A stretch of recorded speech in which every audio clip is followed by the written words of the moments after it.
Welcome to Inside Politics with Kevin Klein, beyond the headlines, beyond the spin. Straight facts, sharp analysis, and common sense conversation you won't hear anywhere else. Let's get started. Hi, I'm Kevin Klein. Welcome to another edition of Inside Politics. I'm joined today by two of my Winnipeg Sun colleagues. We have Royce Koop, who is a professor of political science at the University of Manitoba, and Lawrence Pinsky, KC, who is a former human rights adjudicator. Gentlemen, thank you very much for joining me this week. There has been a lot happening. The budget passed. All that fanfare, all the media talking about how close it was going to be. It was close. But there was some surprises during the passing of that budget that really made me sit back for a second. And one of it was the MP who has resigned from the Conservatives, will be stepping down sometime in the spring. The fact that he didn't vote, he abstained. I took that as a bad sign. As maybe something is wrong. It's not him leaving for personal reasons. Maybe he just not a part of the party anymore. Royce, how do you take that? Uh, it's hard to know. I mean, Matt Genereux, there was a lot of kind of gossip. There's a lot of talk around Ottawa that he was going to cross the floor and that he had been pressured to resign by Pierre Poilievre, but he himself said he wasn't. And he was very adamant. Like he wasn't coerced, he wasn't pressured into staying with the party or resigning. He has very good relationships with people in that party, and he said that himself. And so I would prefer to hear it from the horse's mouth, from Genereux himself.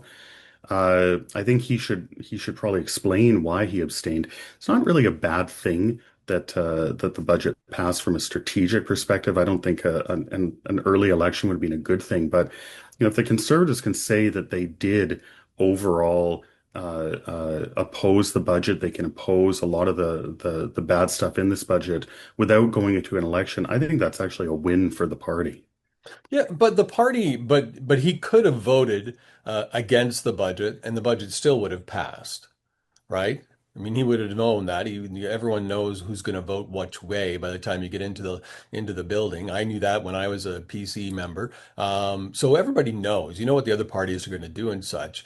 But I'm concerned that it sent the wrong message, and it sends a message to the party faithful that maybe there's another upset apple in the cart, Lawrence.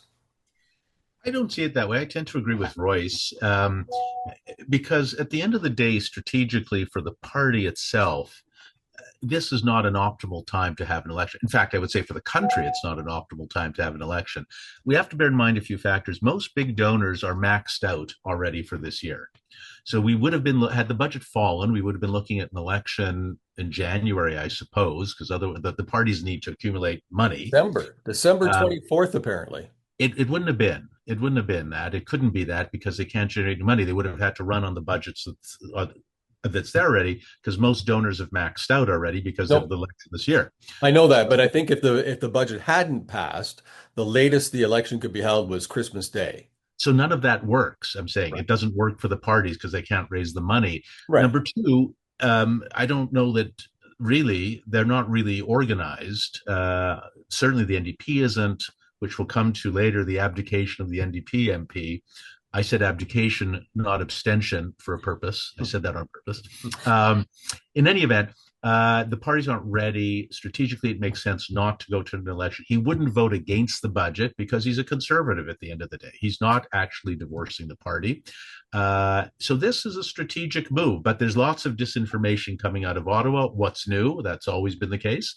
And that still is the case. But I don't read into this as a huge rift. I know mainstream media is saying that, is really focusing on dissension that I'm not aware that it exists. It's not what I hear on the conservative street at all. And I'm not trying to start a fire for the Conservative Party, but let me play a clip of you of an NDP member who also abstained from voting. And we'll play this clip and talk about it right afterwards. Very quickly, Having lived in the 44th Parliament of always being accused that we're propping up the government, I couldn't live with that. Not with this budget. This budget doesn't do enough for Indigenous peoples, and I could not do that. So that's why I abstained, because we're not propping up the government. Was offered by the government in the budget? Wasn't there something in the budget for your riding? There were things for my riding, and that's why I had to abstain. All right, so she's saying she did not support the budget, but she abstained because she did not support the budget. I'm sorry, guys. And it kind of goes back to the PC member or the conservative member, CPC member, that if you abstain, not voting is voting, right? Not saying anything is actually saying something. So when you don't vote, you're actually supporting that budget. And she made a point of saying she's not going to be like the NDP of old and prop up the government. My friend. That's exactly what she did. Yeah, that's a danger facing the NDP that the Conservatives don't have to worry about right now. The NDP spent the last 3 years propping up the Liberal Party, propping up Justin Trudeau. We were told that the party would be blazing a new trail, that they would be more oppositional, they would actually oppose this government. And so if they're now using kind of procedural tricks to get out of doing so, then it raises the question, are they actually going to be doing that, or are they going to kind of spend this parliament being a lapdog to a minority liberal government, just like they did last time? So I understand the NDP doesn't want to go into an election. We should be realistic about it. But if I was an NDP supporter, I'd be very demoralized about where the party is right now. I'd want to see them showing some backbone. Royce, I'd be super demoralized if you became an NDP supporter. Me too. But I mean, who can blame them? They don't have money. They don't have policy. They don't have a leader. So they're in big trouble. They will have a leader come March. Their convention, I believe, is in Winnipeg in March. They'll have a leader. The people who are running are really dogmatic socialists. And so it's going to be an interesting dynamic.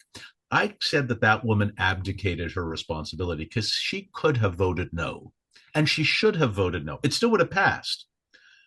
Frankly, I imagine the Conservatives would have ensured that it passed, as would the Liberals, because neither party actually wanted an election.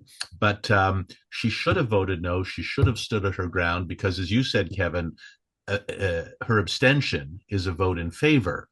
And that's a problem. Another problem coming up for the NDP, I read an interesting piece about, if in fact, it's a really interesting chess game here, if the Liberals agree with the Premier of Alberta to create a Tidewater port out in BC, a lot of BC Liberals are saying they will lose their seats to the NDP, who will be against a pipeline.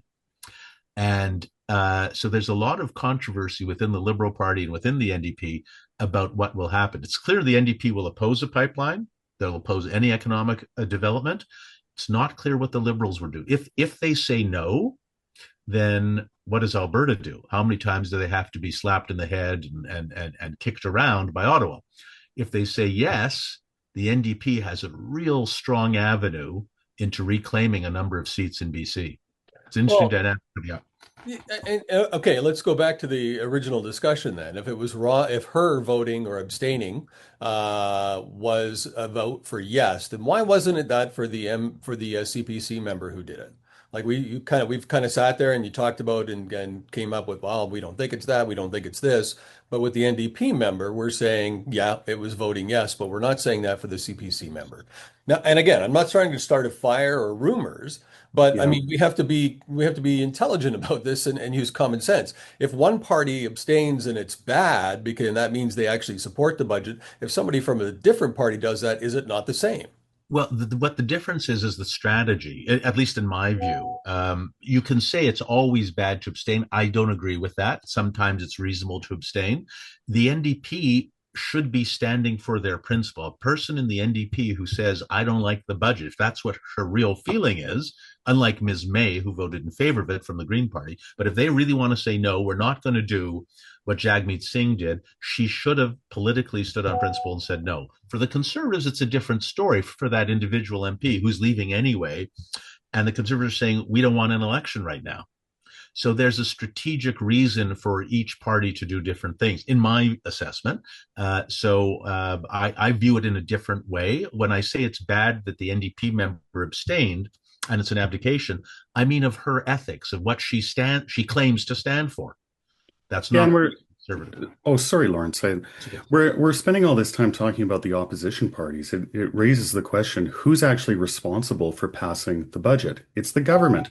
The Good point. government, the Liberals got a minority government. They got a minority mandate from the Canadian people. If they want to pass a budget, if they want to pass confidence bills, then they have to write legislation that's going to be acceptable to enough members of parliament to get it passed. You know, Canadians elected this government. They didn't elect them so that they could sabotage their own government, or so they could, inject a bunch of poison pills into their legislation to provoke an election. They elected them to make it work in a minority context, and the Liberals didn't do that. I mean, all the news has indicated they didn't negotiate. They made no concessions. They would have been quite happy to have seen their budget go down in flames. And so I would focus on who has the real responsibility here. That's the Liberals. So let That's a me hit very on a good couple point. of points. Hit on a point. First of all, we'll do the no concessions. Elizabeth May did tell the media, and she did ask our Prime Minister Mark Carney if he would uphold the Paris Accord agreement, which is almost impossible, and he agreed to do that. He stood up in the House and he agreed to do that, right? So there's a concession, and that gave her the ability to say, "I'm going to support this budget for that." I can't believe that happened, and I don't think it's going to really mean anything. But there you go. He made a concession to do that. And we'll go back to what Lawrence said. Nobody wants an election, and neither do the Conservatives. And going back to your point, Royce, that the Liberals were elected, they didn't have a majority. They should have put forward a budget that did include everybody, and they didn't. So really, we have a budget. And we're stuck with this budget, whether we like it or not, because politicians don't want to have to go back on the campaign trail. Not because it's good for Canada, because politicians don't want to go back on the campaign trail. Is that right? I wouldn't call it that they don't want to go on the, well, unless you mean it writ large. They don't want to go because Mhm. it's not in their interest. It's not about laziness. It's not in their interest to go Right. on the It's not in campaign. their interest. Yeah, I think that's fair. I would argue it's not in Canada's interest to go to the polls at Christmas or in January. I said it would be in January if it could be. Um, but it's not in Canadian. It wouldn't be in Canada's interest to elect a Liberal government either. That would be the worst outcome possible for Canada for a variety of economic and foreign policy reasons, in my view. So I don't think it's in anyone's interest to actually do that. And I'm not sure that Mr. Carney promised to enforce the Paris Accord. I think he said he would respect. He had sort of mumbly language there, but it was enough for Ms. May, because Ms. May didn't want an election either. I thought it was an anemic promise. I didn't think it was a very strong promise. It wasn't really an undertaking, That's and fair. she sort of hung her hat on the thinnest of pegs possible, Yeah. in my view. Yeah. Yeah, she just needed an excuse to vote for it. You know, I think it's not so much that politicians don't want an election. It's what do we expect from this government after the last election? You know, Stephen Harper had minority governments. Justin Trudeau had minority governments. They didn't last for 4 years, but they sure as heck lasted longer than what, like 6 months from the last election. And they did that by crafting legislation on a bill by bill basis that got support from enough people to actually pass the House. Not everyone, not every party, but enough people to actually pass it. And I don't see why we shouldn't hold Mark Carney to that same standard. He only got a minority. I'm sure he doesn't like that. I'm sure he wants a majority government, but he has to work with what Canadians gave him, and they just completely failed to do so. The Canadians didn't elect the government to, become the gambling man, to bet everything on one bill and hope it passes. They elected them to make it work. But maybe Mark Carney knew what we all know, is that politicians didn't have an appetite to go back and campaign again. Did Uh, Canadians, Kevin? I, Did you know, Canadians want to go to the polls? I can't say that, right? I haven't read any polls, haven't done any research on it. I agree that Canadians are tired of, going back and forth to elections. They don't like them when they happen this fast. So why all the politics then? You knew it was going to pass, just let it pass. and let's get on with the work of Canada. Because one of the things that you didn't hear during this entire budget, nothing about trade with the United States, our biggest trading partner. We didn't hear anything about that in these discussions. All we heard about is how we can make it on our own, how we're going to be able to do it by ourselves. Yet, the parliamentary budget officer disagrees with the entire budget, disagrees that we are going to be able to make it through it, disagrees that you can replace U.S. trade by going offshore. I mean, look at it this way. We have a ban on tankers going up the BC coast for oil or an LNG, right? We have that ban. But the U.S. does it. They're allowed to do it. But we ban delivering Canadian products following the same route that U.S. tankers and such are already following along the BC coast. How do we miss that? How do we miss that as a politician standing in the House with this budget? Because you just felt it wasn't the right time for an election. Well, that's why we don't want a liberal government, because it's a ridiculous policy. Tankers come from Alaska, as you just pointed out, right down the same route, exactly with the same oil. It's a ridiculous policy. It makes absolutely no sense. And the Americans are taking advantage, as well they should in a free market, of overseas sales of all sorts of bitumen and other products. And we're stuck with enormous debt, enormous deficits, no economic growth, and the Politburo in Ottawa that's going to choose its 5 projects to re-announce every few years. It's a mindless view of how the economy works from a former central banker. But he's been doing this for the past 5 years. That's why Canadians at some point have to wake up and ask themselves, are you better off now? Are you more optimistic now for the future than you were 5 years ago when Mr. Carney became the chief unpaid economic advisor for Mr. Trudeau and now the prime minister? And if anyone says yes, I'd like to know where exactly they're living, because that's not the country I'm living in. Yeah, we had the Pat Sajak announcement. Games for the 5 magical projects got announced, and then we heard this past week, since that announcement came out, from the projects office or whatever was created by Mark Carney, that really only one of them, might actually happen. It's all 5 of these things are not guaranteed to happen. So then why were they announced in the first place? And the concern that I have, Lawrence raised the pipeline that could go from Alberta through British Columbia. This might actually eventually fall victim to Liberal Party politics. There are a lot of Liberal politicians that are skittish about their chances of getting reelected in British Columbia, which actually is a battleground state now. Like, it's a genuinely battleground province. Good grief! What a terrible thing to have done. No, I think you were envisioning that they become independent with Alberta. No, the problem is I'm watching too much CNN. I gotta stop that. Gotta stop that. It is, in BC, you might be mistaken if you just listen to the Premier of British Columbia, think that BC is unanimously opposed to a pipeline. That's not true. Actually, there's pretty split public opinion in BC on whether or not that pipeline should be built. It's just that for the Liberal Party, the way that the votes shake out in those Liberal seats, they're concerned for their own political skin. And so we might not get that, despite that it's good for the country, despite that the federal government has the power to do this, despite that Alberta should get this, and despite that there's a lot of people in BC that actually want this. They just don't get covered in the news when it's focused on the Premier. Well, Eby gets a lot of attention nationally on that too, right? He seems to be the champion of no pipelines. He's the champion of no tankers. Well, he sits in his office and could probably watch the U.S. ones go by every day, right? But he's talking about we can't have tankers. So Eby becomes the champion for that. But I do agree. I've seen polls where in BC, not the majority of people are against pipelines. There's people that understand it. There's people that want Canada to be successful. Eby, to me, is acting like he does not care if Canada is successful. He wants what he wants for BC. But we have to look at it at the reality, and we've heard it from the parliamentary budget secretary. We have to get our minerals and to other countries. We have to do that. But if none of these projects, and I think that the gentleman in charge of projects not only said that we won't see them come to fruition, but also said only two of them he felt were nation building projects. Yeah.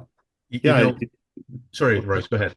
David Eby's problem, it's the same problem that Wab Kinew has. He's an NDP politician. He's a smart guy. He knows what's in the public interest. He knows the pipeline is a good idea, but he's the leader of a party with significant kind of activist base that is environmentalist. It's the same thing with Wab Kinew. You can only go so far in supporting these things before you start to antagonize your own base. We saw that in Manitoba, and so we're seeing things that are clearly in the public interest, clearly in the national interest, that are being opposed for parochial political reasons by politicians. It's really sorry to see it. Royce, implicit in what you said, though, is that Mr. Kinew in Manitoba and Mr. Eby in BC actually have a different personal view, that they actually want these projects to go ahead. I don't see any evidence of that vis-a-vis Mr. Kinew. This is a man who praised Mayor-elect Mondami in New York as being a great leader, and he loves a lot of his policies, which are all socialist, economically bankrupt policies. That's what he said. Mr. Eby says much the same, and we shouldn't confuse anyone here. The federal government has the jurisdiction, without any question, for a national project to put it through. Royce, you alluded to that or said that, and that's absolutely right. So really, responsibility falls at the Prime Minister's feet. He's not doing what has to be done. He's not moving forward with these national projects. It's smoke and mirrors, and it's at a terrific cost for all of Canada, while the United States is advancing its economic interests. If you like Trump or you don't like Trump, it doesn't really matter. Look at our economy. Look at the per capita GNP in Canada versus the US. We should be embarrassed, or worse. That's what's going on. That's the problem. Yet we're still making Donald Trump the bad guy. We're still blaming all of our economy on Donald Trump. We're even blaming grocery prices and inflation on Donald Trump. So we're going to wrap it up here today. On our next episode, I want to talk about inflation in Canada and kind of the spin the government's putting on it, but we'll also lead right into something that you had said about Wab Kinew. And we want to talk about that as well. So thanks for this discussion. We'll catch you on the next episode of Inside Politics. Thanks for watching Inside Politics with Kevin Klein. Please like and subscribe to this channel and visit thewinnipegsun.com for more.